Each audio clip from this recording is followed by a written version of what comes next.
TDP ఎంపీలతో CM Chandrababu భేటీ అయ్యారు. ఉండవల్లిలోని నివాసంలో TDP parliamentary party సమావేశం జరుగుతోంది. ఈ సమావేశంలో పాల్గొన్న ఎంపీలకు సీఎం చంద్రబాబు దిశానిర్దేశం చేస్తున్నారు. ఈ నెల 25 నుంచి జరగనున్న పార్లమెంటు సమావేశాల్లో అనుసరించాల్సిన వ్యూహంపై చర్చిస్తున్నారు. రాష్ట్రానికి రావాల్సిన నిధులు, పెండింగ్ ప్రాజెక్టులపై చర్చించాలని సూచించారు బాబు.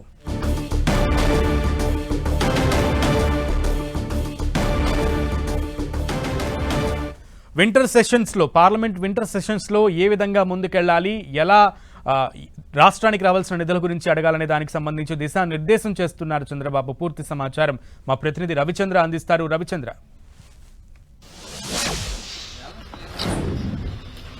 సునీల్, ముఖ్యమంత్రి చంద్రబాబు నివాసంలో ఎంపీలతో సమావేశమయ్యారు. ప్రతి పార్లమెంటు సమావేశానికి ముందు కూడా ఎంపీలతో సమావేశమయ్యి రాష్ట్రానికి సంబంధించిన సమస్యల గురించి మాట్లాడటం ఆనవాయితీగా వస్తుంది. ఈ నేపథ్యంలో 25 నుంచి పార్లమెంట్ శీతాకాల సమావేశాలు ప్రారంభమవుతున్నాయి కాబట్టి రాష్ట్రానికి సంబంధించిన పలు అంశాలు పార్లమెంట్లో ప్రస్తావించాలి. దానికి సంబంధించిన ఒక మీటింగ్ అయితే ఇప్పుడు జరుగుతుందని చెప్పుకోవచ్చు. ఇప్పటికే ఎంపీలకి చంద్రబాబు దిశానిర్దేశం చేస్తున్నారు.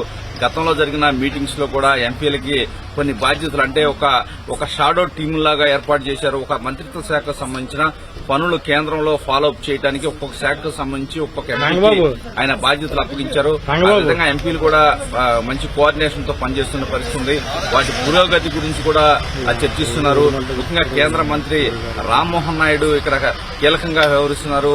ఆయన పౌర విమానయాన శాఖ మంత్రిగా ఆంధ్రప్రదేశ్ రాష్ట్రానికి సంబంధించి ఈ మధ్యనే ఏదైతే డ్రోన్ల ఎగ్జిబిషన్స్ కావచ్చు, అనేక విధాలుగా, అదేవిధంగా సీ ప్లేన్ కావచ్చు, అనేక కార్యక్రమాలు ఆయన ద్వారా కూడా ఆంధ్రప్రదేశ్కి వస్తున్నాయి. ఈ నేపథ్యంలో ఇంకా ఆ ఎయిర్పోర్ట్లు కూడా ప్రతి జిల్లాలో ఒకటి తీసుకురావాలనే సంకల్పంతో రాష్ట్ర ప్రభుత్వం ముందుకు పోతుంది. దానికి సంబంధించి కూడా మాట్లాడుతూ ఉన్నారు. అదేవిధంగా ఆంధ్రప్రదేశ్ విభజన సమస్యలు అనేక ఉన్నాయి. ఎంపీలంతా కూడా విభజన సమస్యలకు సంబంధించిన ప్రశ్నలు పార్లమెంట్ లో లేవనెత్తాలని కూడా చెప్తున్నారు. మరోవైపు ఒక పక్క మిత్రపక్షమైన ఎన్డీఏలో ఉన్నారు కాబట్టి ఒక మిత్రపక్షంగా ఒక లాబింగ్ చేస్తూనే పార్లమెంటు వేదిక ప్రశ్నలు అడగాలని కూడా వీరికి దిశానిర్దేశం చంద్రబాబు చేస్తున్నారు. ముఖ్యంగా పోలవరం విషయంలో కొంత ఇప్పటికే కేంద్ర ప్రభుత్వం సానుకూలంగా ఉంది. డయాఫ్రామ్ వాల్ కూడా మరలా పునర్నిర్మించాలని కూడా నిర్ణయం తీసుకున్నారు. కేంద్రం కూడా పూర్తి స్థాయిలో సహకరిస్తుంది. అదేవిధంగా ఆంధ్రప్రదేశ్ రాజధాని అమరావతి కూడా 15,000 కోట్ల రుణం కూడా కేంద్రం ఇప్పిస్తున్న పరిస్థితుంది.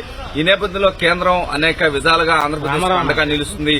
ఇదే సమయంలో ఇంకా కేంద్రం నుంచి వచ్చే ప్రాజెక్టులు ఏమున్నాయి, ఆంధ్రప్రదేశ్ అభివృద్ధికి కేంద్రం ఇంకా ఏమేం చేయగలుగుతుందనే అంశాలకు సంబంధించి ఇంకా ఆంధ్రప్రదేశ్ ప్రభుత్వం కావచ్చు, ఎంపీలంతా ఎక్సైజ్ చేస్తున్నారు. కేంద్రంలో ఏ శాఖలో ఎంత ఫండ్స్ ఆంధ్రప్రదేశ్ వచ్చే అవకాశం ఉంది, ఏ విధంగా కేంద్రం ద్వారా ఆంధ్రప్రదేశ్ ను అభివృద్ధి చేసుకోవచ్చు అనేది ఇప్పటికే ఒక ప్రణాళికబద్దంగా ముందుకు పోతున్న పరిస్థితి ఉంది. ఆర్థిక అంశాలకు సంబంధించి ఆంధ్రప్రదేశ్ కొంత ఇబ్బందికర పరిస్థితులు ఎదుర్కొంటుంది కాబట్టి ఆంధ్రప్రదేశ్ లో ఏదైతే ఆర్థికంగా ఇబ్బంది లేకుండా కేంద్ర సహకారం కూడా ఉండాల్సిన అవసరం ఉంది. ఈ నేపథ్యంలో ఇవన్నీ అంశాలు, కేంద్రం నుంచి ఏమేమి అంశాలు పెండింగ్ లో ఉన్నాయో అన్ని గురించి కూడా ఎంపీలకి చంద్రబాబు దిశా నిర్దేశం చేస్తున్నారు. ఎంపీలతో సుదీర్ఘంగా మాట్లాడుతున్నారు.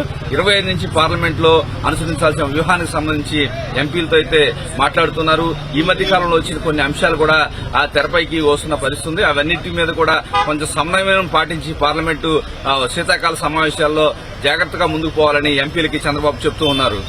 ఓకే రవిచంద్ర.